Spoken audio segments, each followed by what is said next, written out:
Let's get started. Good morning.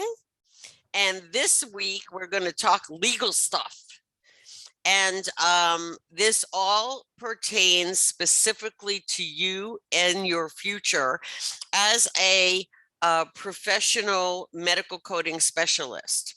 Okay, so the first thing I want to talk about is a subpoena ducis tecum, and there are a lot of legal terms that have their origin in Latin, similar to a lot of medical terms, as you learned in medical terminology class. So I put here right below the title, I put the transliteration of how to pronounce the words, because you're more likely to hear these terms than see them written down. So this is subpoena, which is a dictate from the court, an order from the court. And ducis refers to documentation, and tecum is actually pretty direct, is to take documents to the court under court order. This is permitted under HIPAA, so you do not have to get the patient's permission to release this information under a court order. And the reason it is directed toward the Health Information Management Department is because we are the ones who are in charge of documentation. We're the ones that collect, protect, analyze, and house all of the patient information, including the patient records. So a subpoena ducis tecum is different than a subpoena for you to appear in court where you would have to testify. This is for you to, quote unquote, bring documentation to the court. And of course, that most likely is going to be either by certified mail or courier or something. The attorneys will take care of the actual transit, but you will be the one to confirm that it is a legitimate subpoena ducis tecum, and then comply by putting together the patient records and information requested by the court. Okay. You most often would see this in an injury court lawsuit where the patient has been injured. They would need to have the documentation of their injuries to support the claim that they were injured wherever they were. It also might happen in a divorce settlement where one party is suing the other party for custody. It wouldn't be part of a normal divorce, but in custody, if one parent is claiming the other parent may not be a suitable guardian or suited to taking care of the child. So there you have it. Okay. No ifs, ands, or buts with regard to confirming that this is legitimate. You know, there's lots of hackers and fakers out there, okay? But you would not necessarily do this, as the attorneys for the healthcare facility for which you work could confirm this is legitimate, and then you follow orders. Okay. All right. Now, we must remember that as we are all very dependent on the internet, and why not? You know, when this thing was first born, it was called the information superhighway, and it is. The problem is that there is a lot of inaccurate misinformation out there. There are a lot of opinions. Oh my gosh, I don't care what you think. I want to know what the facts are. I want to know what the evidence is. I need to know what my obligation is under the law. And for you to do that, especially in your professional position as a health information management specialist, you need to make sure you get in the habit of getting information directly from the horse's mouth, okay? Or directly from the mouth of the people who will judge you. In other words, possibly fine you, penalize you, or put you in prison or jail. No, jail or prison. Okay, so I want you to get in the habit of getting your information directly from a legal, credible, trustworthy source when it comes to any legal aspect of your job. And I mean any.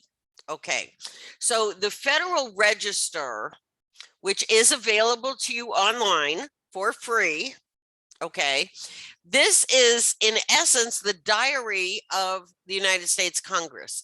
Everything that goes on in Congress is documented, and it goes into the Federal Register, and it is in there by date, the date that Congress met and made these decisions or had these discussions or whatever it is.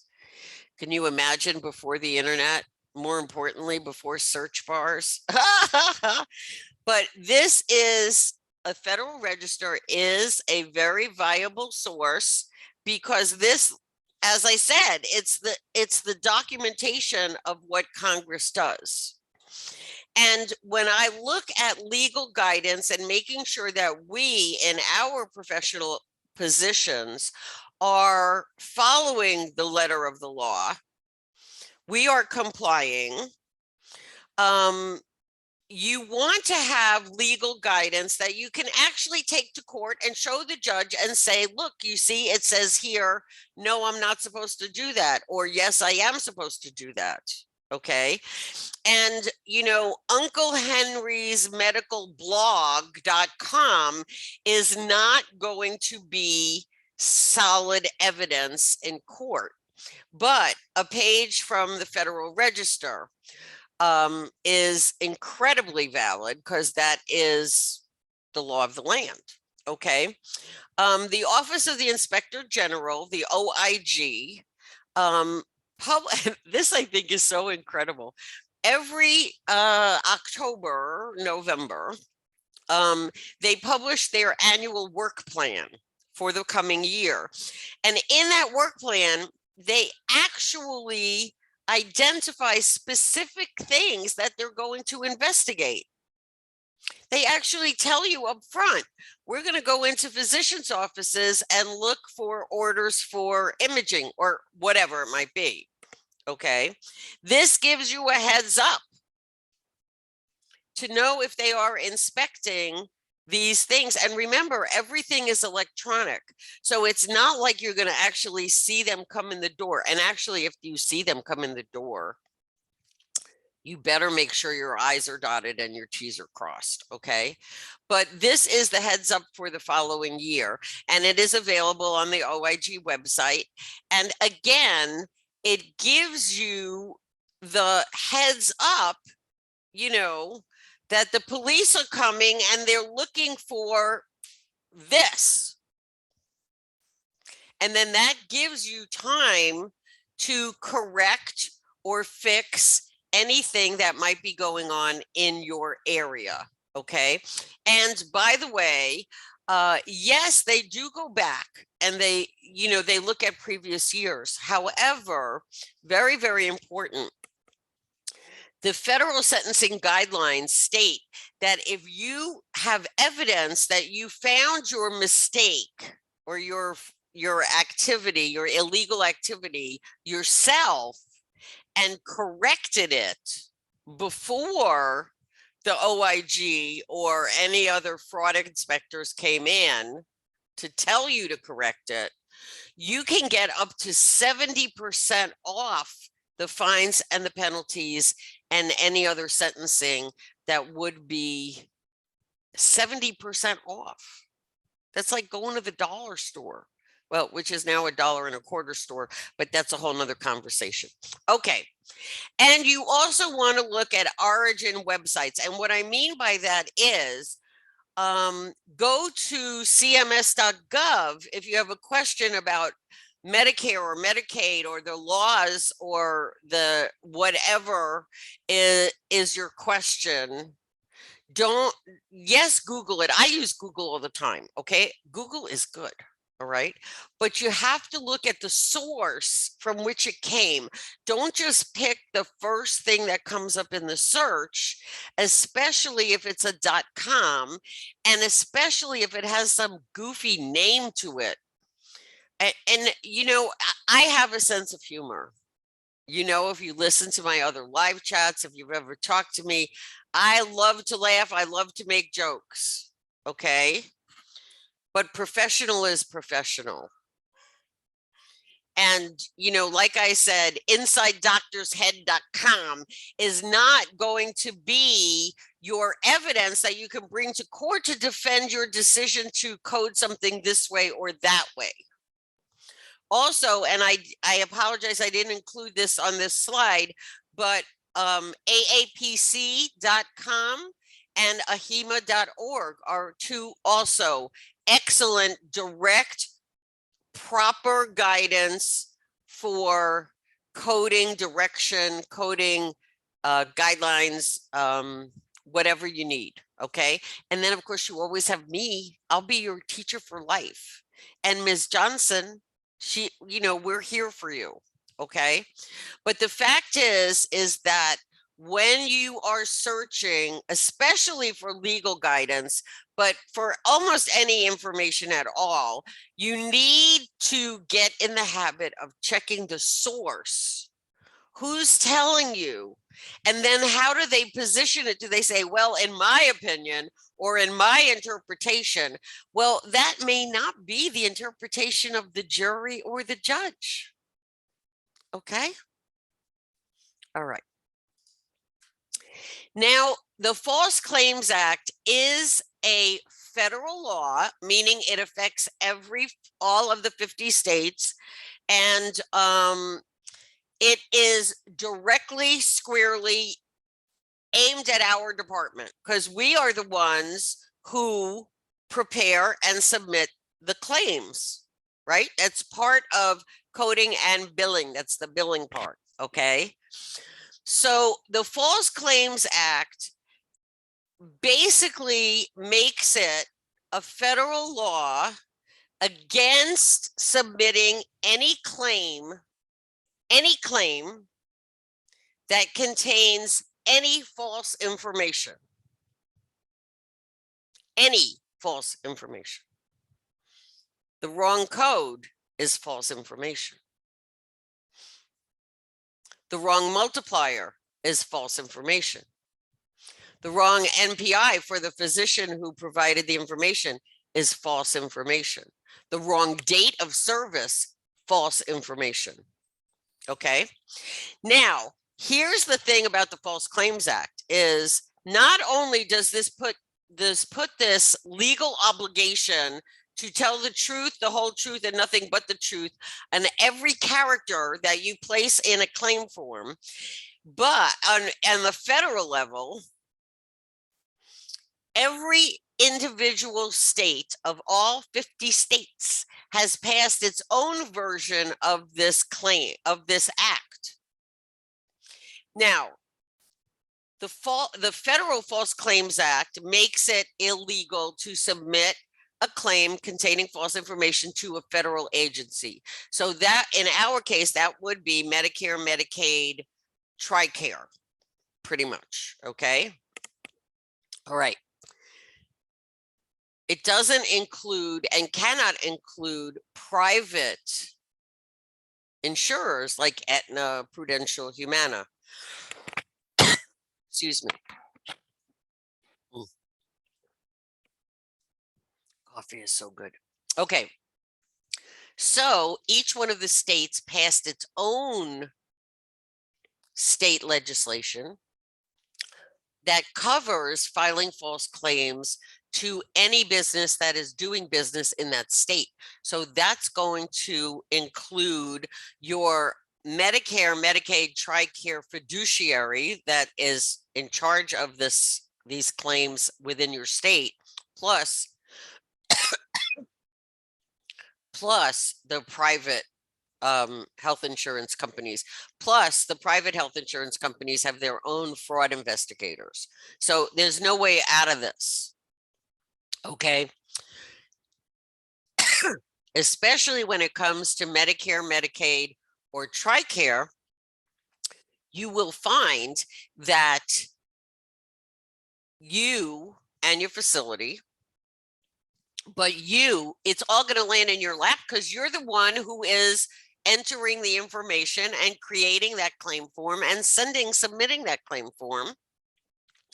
Okay, you can then be charged under federal law as well as state law, both.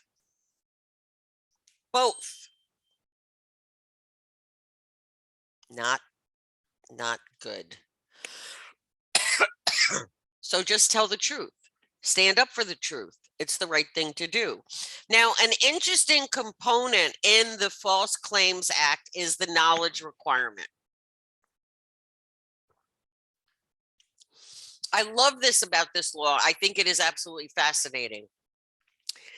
The law is actually written that says the guilty party is anyone who knows or should know that the information is false, which means you cannot stand before a judge and say, well, I didn't know the doctor claimed something that wasn't true. Well, when it's your job to file a legal document, you need to know. You better know. First of all, that better be in the documentation. If it's not in the documentation, the doctor just told you in the hallway, you are totally screwed. Okay. If you have the documentation, you might have a chance to get out of this. Okay. But this is why, so then there's analysis as to what does know mean.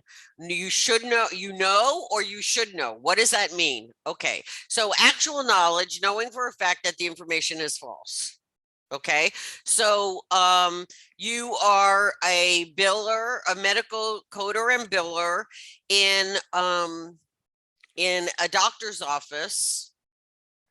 You know for a fact that the patient did not show up that day, and yet there's still documentation and a super bill came through for you to file a claim that the doctor saw the patient and performed some kind of procedure when the patient wasn't even there. You have actual knowledge that this is false. You cannot go forward with creating the claim. Okay, there's willful ignorance, also known as deliberate ignorance, which is, if I don't know, I don't know. My office is across town. I'm not in that facility. I have no idea whether the patient was there or not, or what was done. I have to, if nobody tells me, I don't know. Okay. That means you don't know because you don't want to know. Because you know that you have a legal obligation if you do know, you know? Okay. All right. And then the third knowledge definition is disregard for the truth or falsity, which is behavior that exhibits an indifference to confirming that the information is true. Okay, so let's say you're working in a doctor's office, and last week the doctor put through information that said you should claim for a patient having their right ear cleared of earwax. Okay. And then the very next week, you get it again that the patient came back and it's still clearing the right ear of earwax. You don't go and ask the doctor, query that, you know, that's part of your obligation. You have to query the doctor and say, is it really a second incidence in the right ear? Did you mean to write left ear?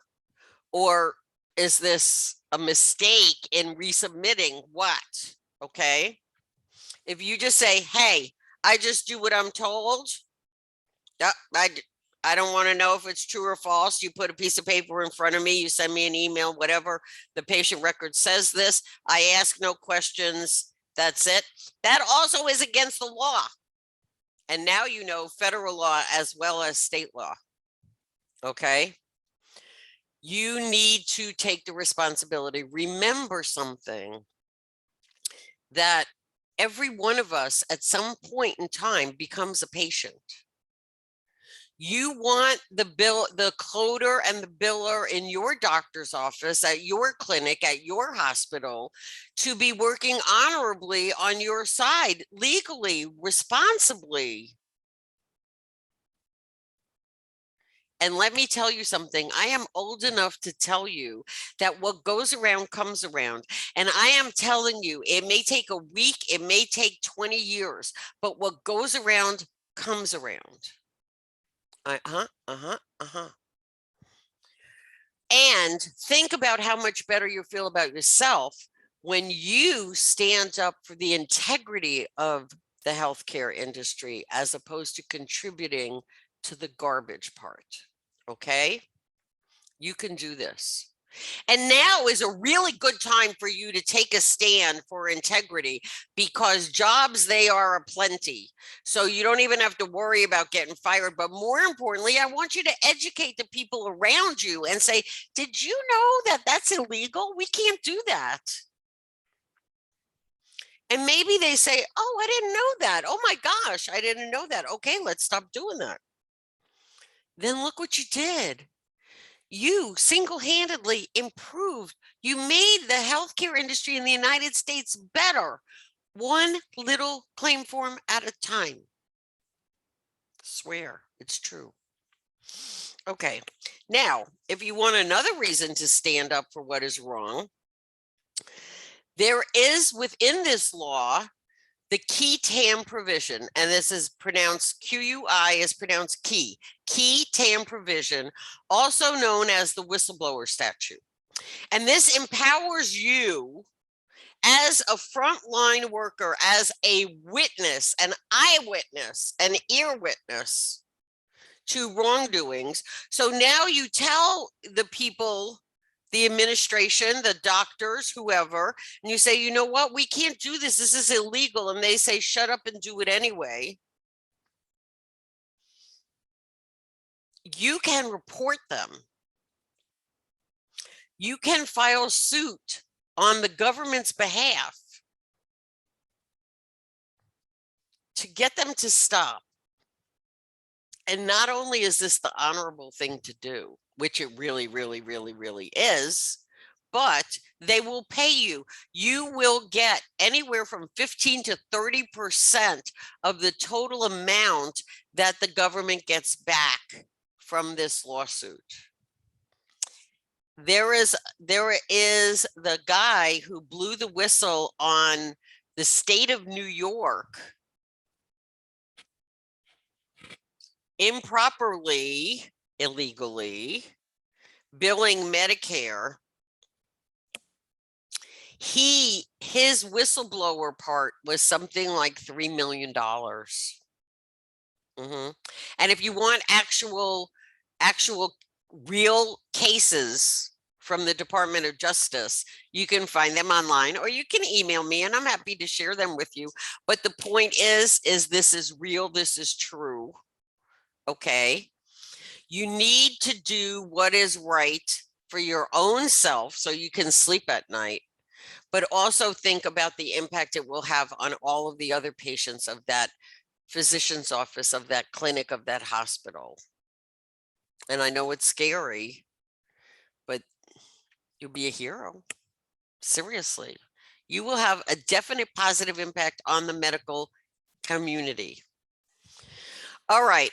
And the other law that I really, really, really want you to know, and I know that there are other parts of this course where we're going to discuss this, but the HIPAA privacy rule. The intent of HIPAA's privacy rule is to make certain that patient information is kept confidential and private from people who should not see it, and at the same time be easily accessible to people who need the information to properly care for the patient. Okay? This is key to every job in any healthcare facility, regardless of how big or how small. And basically, HIPAA's privacy rule is, you know what the doctor-patient relationship is, right? The doctor-patient relationship, that privacy between doctor and patient has existed since the year 200, okay? Since the Hippocratic Oath. They're not allowed. Even the courts abide by doctor-patient confidentiality. What HIPAA has done is extend that the legal obligation of confidentiality of the patient information from the physician to the nurses, the medical assistants, to the medical coders and billers, to the janitorial service or housekeeping or environmental, whatever you want to call them. Okay, everybody now has to keep their big mouth shut about patient private information. Period. Finished. Thank you very much. Okay, more to come later. All right. And I also want you to know about the Healthcare Fraud and Abuse Control Program, which was established under HIPAA. And the OIG, the Office of the Inspector General, coordinates this with federal, state, and local law enforcement to find and prosecute those who attempt to defraud or abuse the healthcare system, including Medicare and Medicaid patients and programs. Okay? Not to mention, but every single private health insurance company, Aetna, Prudential, Humana, United, they all have their own fraud investigators. I think it would be such an exciting job, honestly. Okay, but the fact is that they're out there hunting. And like last year, I forget the exact number, something like 130 million or billion dollars was put back into the Medicare trust fund from money that was recouped from people who committed fraud against Medicare and Medicaid. So if you think, nah, that, you know, it's there, yes, I understand that, but they're not going to find me. I'm just little Joe Schmo sitting in an office, you know, in a 2-physician in this little town, okay? They will find you because they're not looking for you physically. They're looking for you through the computer. The computers are designed to review every claim form submitted. They don't need to see you in your little office in this little tiny building in this little town. They're going to see the claim form as it comes through, and the computers are going to go,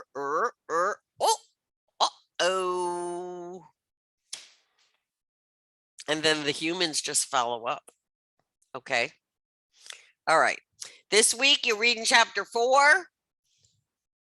Complete your chapter 4 homework because it's fun and it will make you knowledgeable. All right. And this week, I added in some information about national certifications, which is very important. Because it will give you that extra boost when you are shopping for a new job, okay? On your resume, when you have a national certification from either AAPC or a HIMA, they put you to the top of the resume pile. They have proven, it has been proven, it will get you hired faster and at a higher pay rate. Who could argue with that? And we're going to help you get ready so you can pass the test, okay? All included in this program. All right. So you have any questions, any comments, I'm not really sure, or what did you say about this again? Just email me. I love it. I love it when students want to learn more, want to make sure they're learning the right thing. We can email back and forth. We can set up an appointment to talk on the phone. We can set up an appointment to do a one-on-one Zoom or FaceTime, whatever is most comfortable for you.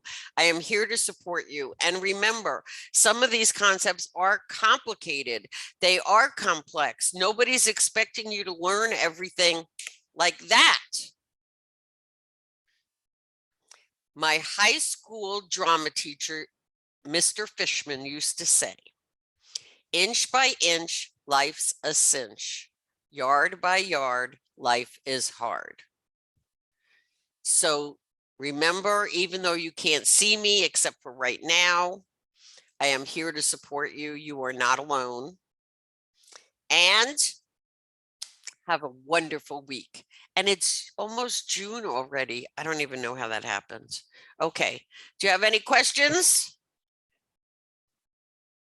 All righty then. Have a wonderful week. And remember, I'm here for you if you need me. Okay.